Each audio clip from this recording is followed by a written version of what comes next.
Well, another day and another transfer portal update from us here at the Country Roads webcast. Let's get into it.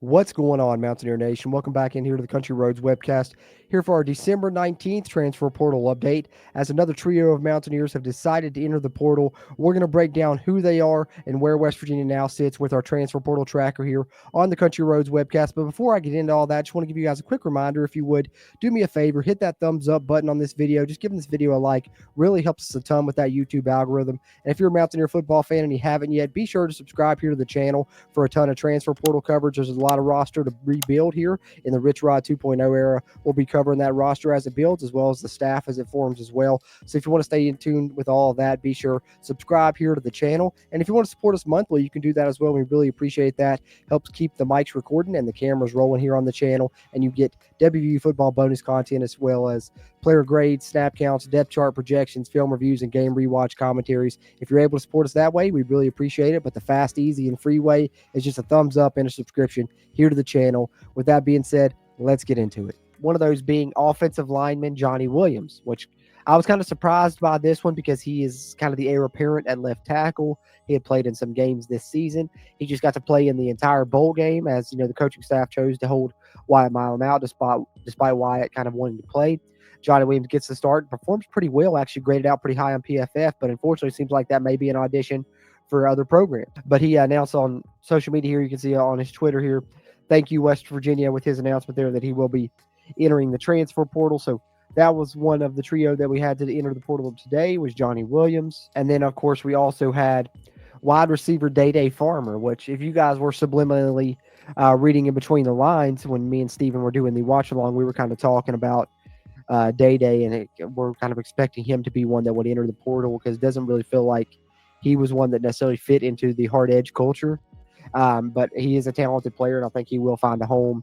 He's bounced around in the recruiting process. You know, originally I think it was at UCF and then at Pitt, and then at UCF before, of course, flipping to West Virginia on signing day. So when you saw him bounce around like that in the recruiting cycle, you probably felt like this may be a possibility. Even though he was the, I believe, highest rated commit in West Virginia's class last year, he will be moving on after his freshman season here, as shared by Max Olson of ESPN. The former four-star recruit from Florida caught 6 passes for 54 yards in his true freshman season this year. And then we also had C.J. Donaldson most recently.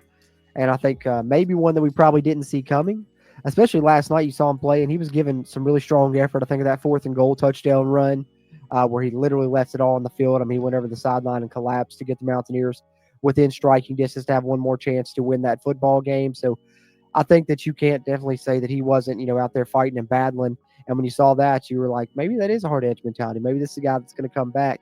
And I do think that, you know, maybe that door would still be open for C.J. Donaldson if he was able to walk through it. That's one thing we always got to mention in these transfer portal updates, is that there's always the possibility just because someone enters the portal doesn't mean they can't return. And a lot of times guys will enter the portal and then come back to their previous stop if they don't like the offers they get or feel more comfortable back at their, you know, previous place that they were at there. But I also have said, and I do still agree with the fact that that's probably less likely in this situation when you're going through a coaching change that players could return.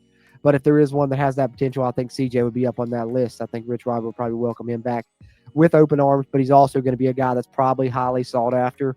We felt like that, you know, we were worried about losing him in the portal 2 years ago, last year. And then now finally this year, he is going to see what his availability is like on the market, as it was announced here by Max Olson on ESPN. The 6'2", 238-pound back has rushed for 2,058 yards and 30 TDs in his 3 season. A big-time addition to the running back market with 1 season of eligibility remaining. So like I said, he probably will be highly sought after. So that's the 3 that have entered today in our December 19th portal update here. Let me pull up the transfer portal tracker and show you guys the updated list now with their additions here. This is the current transfer out list for West Virginia.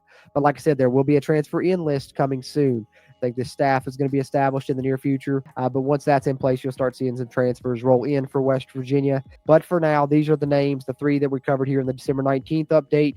Johnny Williams, DayDay Farmer, C.J. Donaldson. The others have been covered in our previous updates. Like I said, we'll have them all dated. This is the December 19th transfer portal update. So there you have it, Mountaineer Nation. Another trio of Mountaineers hitting the portal as the departures continue. But have no fear. This was meant to happen with this staff change, with this paradigm shift. This was the way it was always going to be. And there probably will be even more once we get to that spring window. But that's okay. Just relax. We're going to have some transfers coming in soon as well. I promise you guys it'll all be okay. Rich Rod mentioned in his interview during West Virginia's bowl game that he brought in 60 new players at Jacksonville State this offseason. What did he do with them? He won a conference title. So he's good with these roster turnovers. He's going to be good with it here at WVU. I have full faith in Coach Rod and his ability to get this done. Hopefully you all do too, but let me know your thoughts for sure down in the comments below. Always appreciate those interactions. Here on the Country Roads webcast, we continue to try and grow this community throughout Mountaineer Nation. As always, I'm Jordan Cruz, and until next time, let's go Mountaineers.